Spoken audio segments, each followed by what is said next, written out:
Well, I think the key thing, and it seems to be going on at NYU, is not that schools come down hard on particular students, is that they enforce the rules evenly. The problem with the anti-Israel protesters on campuses is they don't want to obey the existing rules. They don't want to have to live by the rules that everybody else lives by, whether it's disrupting the library, whether it's blocking campus flow of pedestrians, whether it's blocking entrances. And as soon as you enforce the rules that everybody else needs to live by, they start playing victim.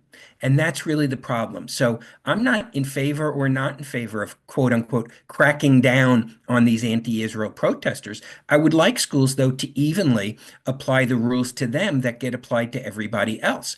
And they say, well, where are the pro-Israel protesters getting written up on charges like we are?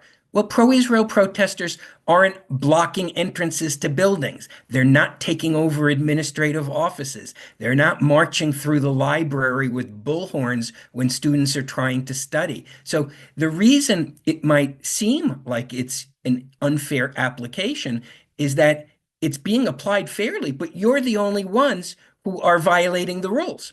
And that's what I think we need to hope for. And that's something that I've always focused on, is that I'm a firm believer in campus free speech. But campus free speech does not mean disrupting other people. There are limits to what you're able to do. And we've seen it at Cornell, we've seen it at many other campuses, that they want special rules for them.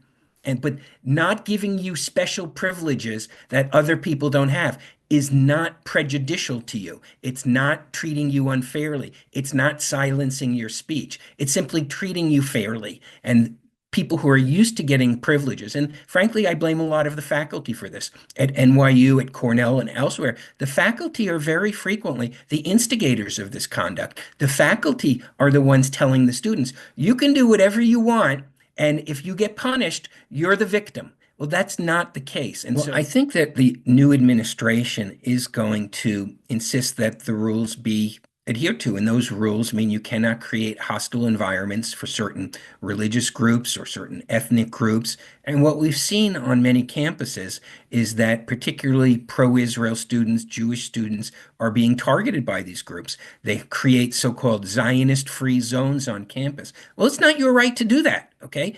You're not your right to do that.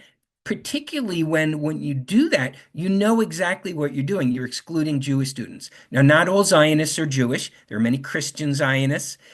But the fact of the matter is, as a percentage, if you target Zionists on a college campus in the US, you are targeting mostly Jewish students. Everybody knows that. Don't play dumb. We're not dumb. We know exactly what you're doing. So I'm hoping that the Trump administration, to a greater extent than the Biden administration, Department of Education, will look at these things and recognize the reality of it and not buy into the notion, oh, well, we're just targeting Zionists. We're not targeting Jews.